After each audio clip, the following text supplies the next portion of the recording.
Hello, buddy. Today we have Aditi with us. Aditi helps people reduce screen time and build healthier digital habits. Let's get to know a bit more about Aditi and her work from her, and then we'll take it from there. Before we begin, I would like to welcome Aditi to our channel and thank her very much for taking the time and speaking with us. Thank you so much, Aditi, and over to you. Hey, thank you, Ajay, for inviting me to Life Portraits and sharing my story and the work that I do. So, hi, I'm Aditi. I run Take Back Your Time, where I run the Scroll Less program and a community to help adults scroll less and get things done. Basically, the idea is how can adults build small habits sustainably in their own context that will help them to de-addict from screens, to reduce their screen time, and to end doom scrolling. Aditi, please tell us where are you from, and can you please tell us a little about your childhood? So, by heritage, I'm a Bengali, but I was born and brought up in central part of India in Uttar Pradesh. My dad was working there in central government, and I have lived and worked across India and outside. So it's very difficult to just pinpoint to just one place when it's like where I am from. And grew up in a very protected township uh, where all the facilities were available. It was a very happy childhood. Um, but grew up in a lot of bubble also because things like we had all the facilities in the township. For example, you will go to a doctor with a medical book, and we wouldn't pay any fees because there was no fees. And I thought that this is how the whole world operates, that you go to a doctor with a medical book. So that was how protected and I would say narrow our childhood was, but it was a very happy and fulfilling childhood. So, Aditi, before 2017, what did a normal day on your phone look like? So before 2017, I think at that point of time, we did not have short form videos and the kind of content we have now. But still, it would be a lot of time spent on Facebook, uh, YouTube. The content world has just started there on YouTube. And it was, I would say, Facebook was the primary medium that would take a lot of time after work. And I remember deleting the account because of that, and realizing that now my time on this platforms would go down. But what I remember is that it was soon replaced by OTT platforms. So Netflix has just entered, and then there was this whole content on Netflix, and there was a surge of content on YouTube that started coming up. So I used to binge watch a lot of these YouTube TVF shows and Netflix uh, after work. Yeah. So, when did you start feeling that this was becoming a problem?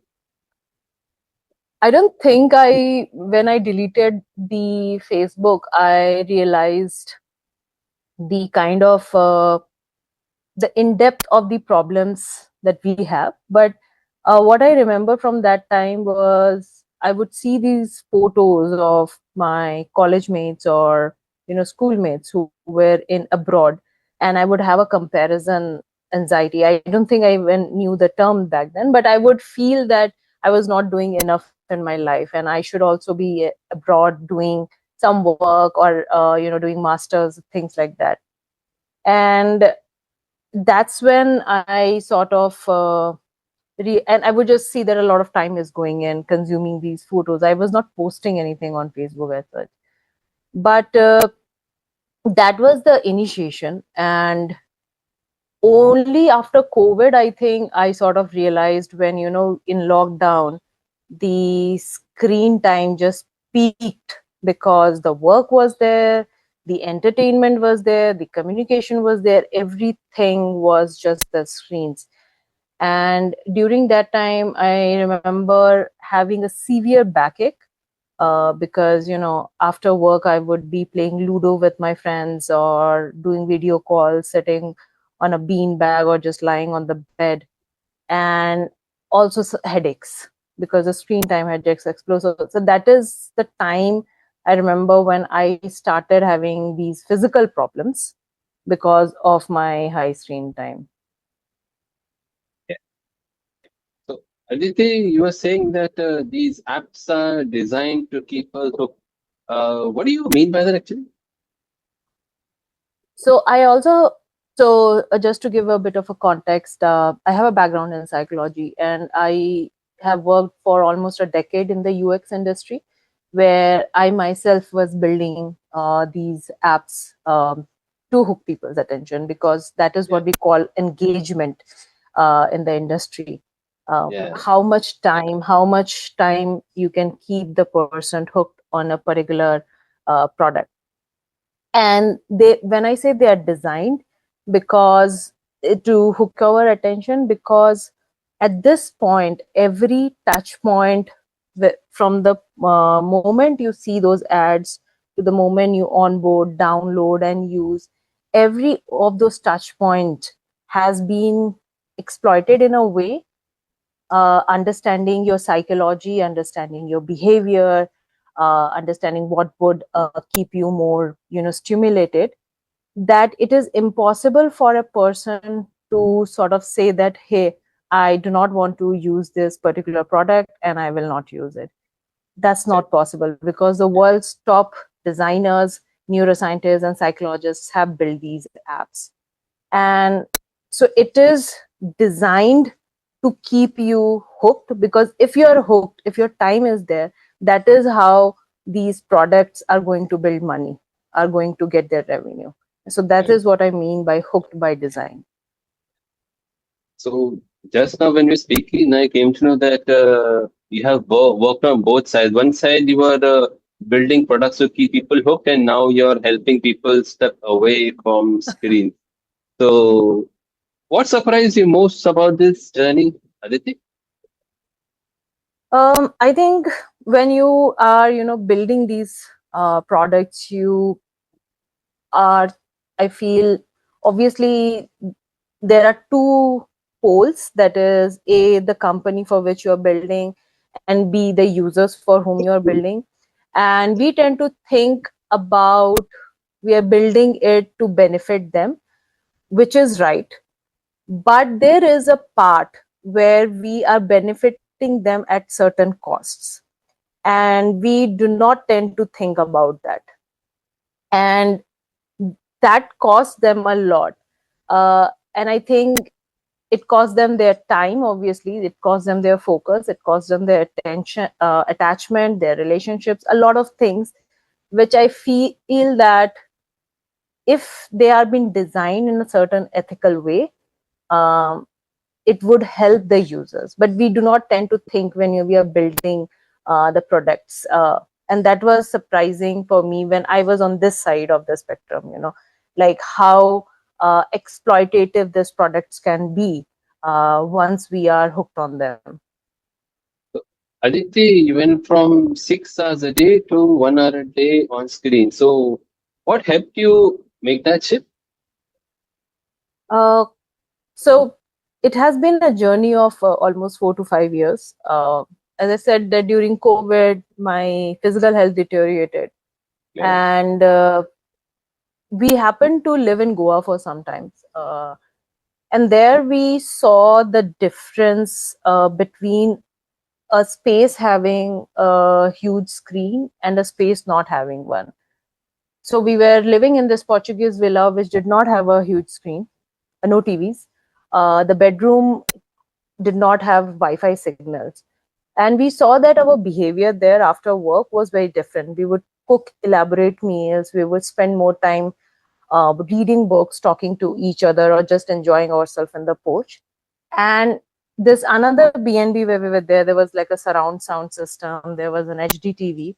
And post work, we would spend a lot of time watching shows and movies. So that was the first thing, which had an impact, that the space plays a very important part on how we build our habits. And over the 5 years, I have intentionally designed my space, the home that I live, that it doesn't lead to more screen uses. And for example, when we shifted to Dharamshala, we decided not to hire any house help, but rather do our own work, which is washing dishes, cooking, cleaning, because all the time saved from here just went used to go to screen, and so that would reduce the time. One of the small habit that we started building was not taking our phone into the bedrooms whenever we went to sleep. So sort of bedroom became a no screen zone, no phone, no laptops. And similarly, this helped us to build more habits slowly. So it didn't happen. So there has been a bunch of habits that has been built slowly, not in one day, over the 5 years, but each habit had a very compounding effect. So when you sleep early and you sleep on time, you will wake up on time. That's the compounding effect. When you wake up on time and with more energy, you wouldn't like to go on your stream automatically. So Yeah. you would do some, either you would exercise or you would do something more productive that you feel to maintain that energy. So that kind of everything, every step that we did had a compounding effect. And in 2025 beginning was when I saw that, okay, now our time had reduced to less than an hour on screen, which is the non-work screen time. And so it was a journey of 5 hours of building many, many small habits and their compounding effects. So as you change your habits, so what shifted in the way you started seeing your everyday life? Did it? Wow. That could have a very detailed answer, but I'll keep it short. I think the there are two things that is you instantly see the change. The first is the mental noise that we have, it just goes Yeah. down. You know, um, you're thinking about that celebrity's fight, that friend's career update, that vlogger's life update, things which has nothing to do with your own life, that doesn't add any value to your own life. So Yeah. all that noise that comes from consuming content just goes away, right? And so now when the noise goes away, you can now think, you automatically start thinking about your own life. So like, oh yes, I need to take care of my health. I have not been working out, I should maybe do something about working out. Or maybe I want to change the job, so I need to start upskilling and maybe I'll focus on that. So first thing that happened was that just the noise came down. The second thing was that consumption of things comes down, which means, and this I have told many times, you when we are watching content, whether on YouTube, Instagram, anywhere, there are ads that come. Now Yeah. when you see that ad for the first time, nothing happens, but the same ad you see every day for few seconds over a month, you end up buying things. And like this, you end up buying so many things over a week, over a month, that you don't even need, you don't even like later. Like, you would buy 2 3 t-shirts or tops and you would wear it, and then one day you think, why did I even buy it? I don't even like it. Yeah. So the consumption itself goes down, because now your mind is more focused on what you actually need versus what you actually want. So you have become more intentional about what you're buying. And the third thing that goes is that I personally felt was that there is this whole comparison anxiety. There is this FOMO uh, that just goes away. You are no more comparing yourself to the whole world. You know, you like how we compare. Like we see one successful reel after another, and we are like, oh, this person is so amazing, and I am not enough. So you don't do that anymore, Yeah. and you're focusing more on yourself, on how you can improve yourself, rather than comparing yourself 10 other people and not doing anything. So I would say these are the three big changes that I have seen during this journey of de-addicting from content. Yeah. So you were just mentioning. So when you're scrolling on the phone and we see some other influencer or Instagrammer, whatever you call them, so you see, oh, they are posting certain thing. Oh, these people have getting this person on their channel. So you start comparing your life to theirs and stop. In a way, certain way, mind from inside somewhere start thinking, oh, they're doing much better than instead of focusing on what you can work on yourself, how you can improve. Mind somewhere stops working. So something like Correct. this, isn't it, Aditi? Correct, correct. Yeah, Yes. Because what you see is the highlight of that person's life, and yeah, you do not even know this person. Like, what is exactly. their background? What kind of background they have come? What is their struggles? What you know nothing. You just are seeing those top 10 highlights, and you think Yeah, this is, and you know, like this is not how real life works, right? So what you're just comparing yourself is just with the top notch things of a person who you have no clue about. yeah, exactly. So one of the other things that you were speaking that when you and your partner had gone to a certain villa in Goa. So when we had gone to my native place, which is in Mangalore, Karnataka, to my uh, relative in-laws house. So there we usually don't see TV and all that much. So the family and all that comes together with the kids, this, that, and all come and speak with them. So notice that. So when we are watching the TV and the TV is often speaking with family, the interaction is more. Yeah. Somewhere you feel like you're connected with the family and those kind of a thing. Or it's just watching TV mobile. It's like you're totally inside your phone and ignoring everyone else's the real life and Yes. engaging something that's not even real. Yes. Yes. And this is like the scrollless program that I run. There, most of the people who join that program, one of the things that they mention is this, that after the program they want to be more present with their family, and Yeah, because right now they are very physically present but they are mentally somewhere else, or they are passively, using their phone or TV, and they're not actually with them. So that's very much true. When the tech goes away, you are actually connecting in real life and you are present with them. can you please tell us a bit more about your scrollless program, Aditi?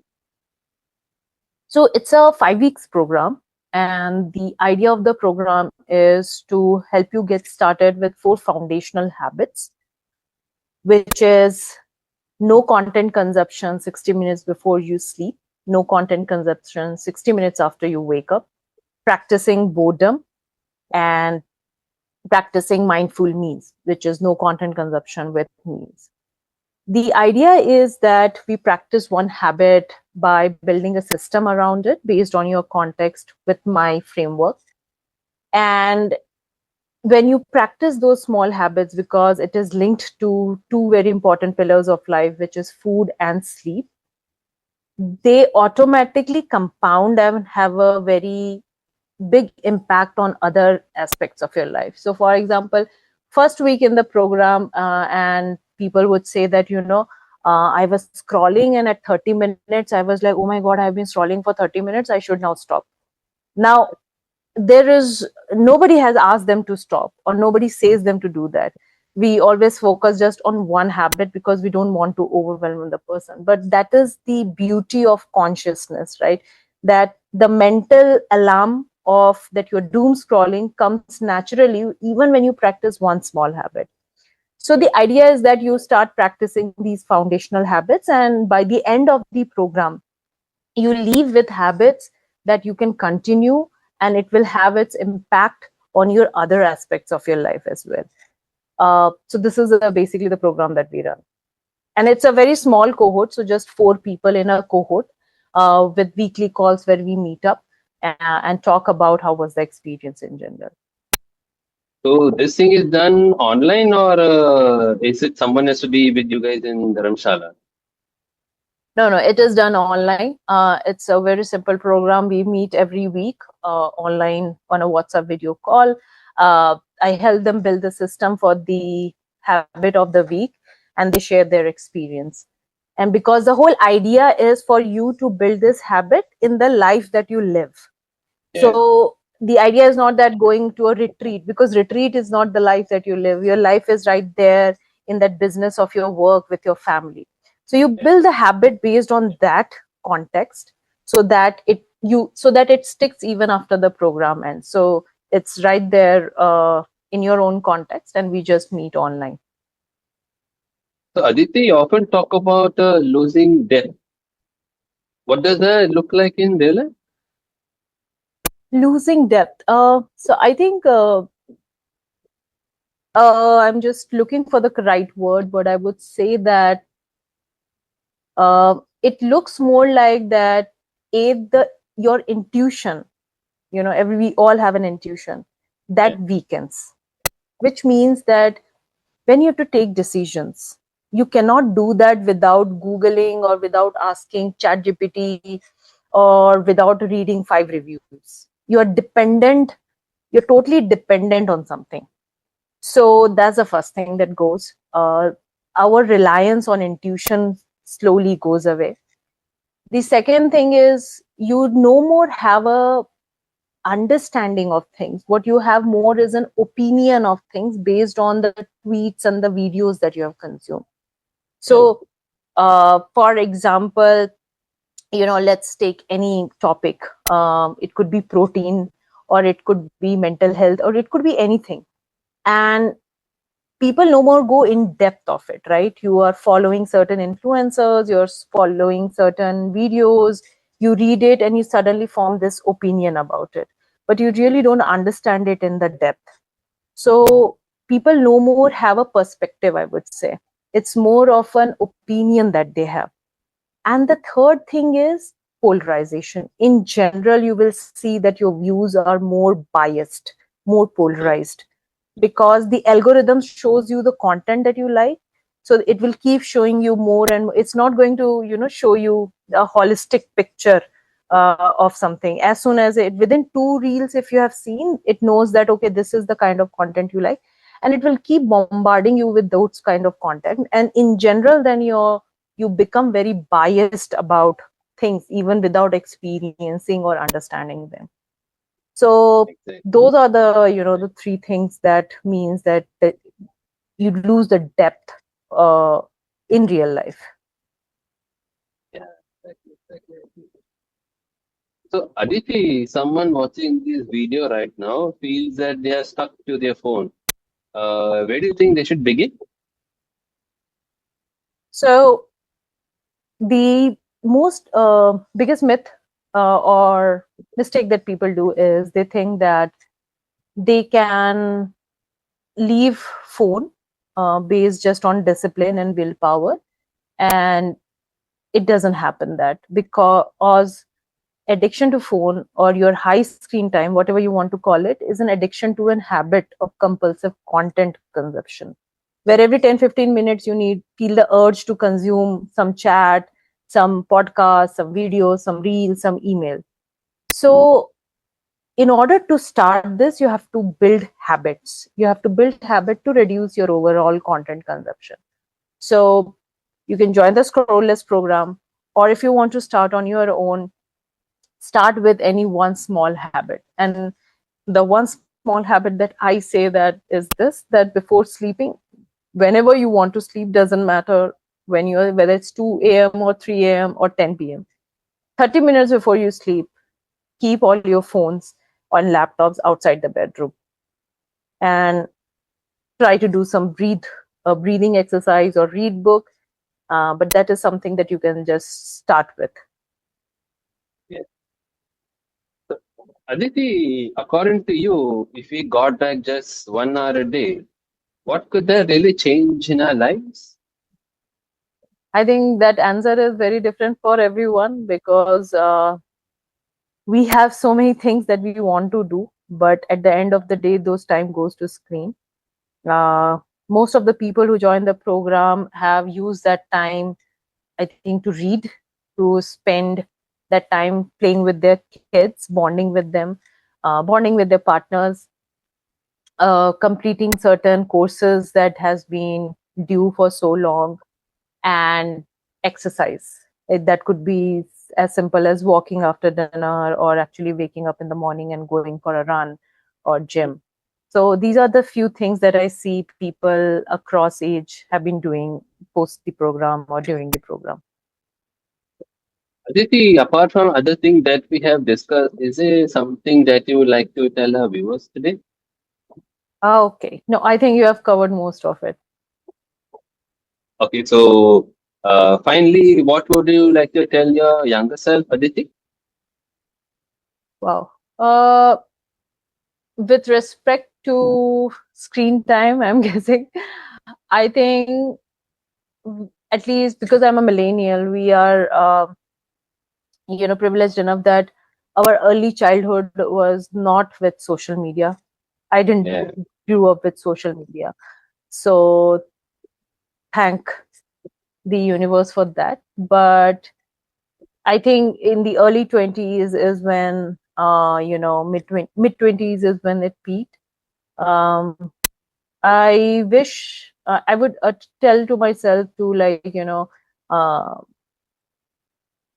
just spend more time outdoors, um, doing different kind of things, and not just being in Bangalore and drinking in the pubs, which is generally the culture there. So definitely explore more interest areas, whether it could be pottery, art, it could be theater, dance, anything. Because these kind of offline things are really very important, so that we do not make internet our whole life. And these interests then help you engage outside the screen world. thank you so much, Aditi, for sharing all this valuable knowledge and information with us. We wish you continuous success in all aspects of your life. Thank you so much, everybody, for watching this video, and have a good day. And I'll see you in the next one. Thank you so much, Aditi.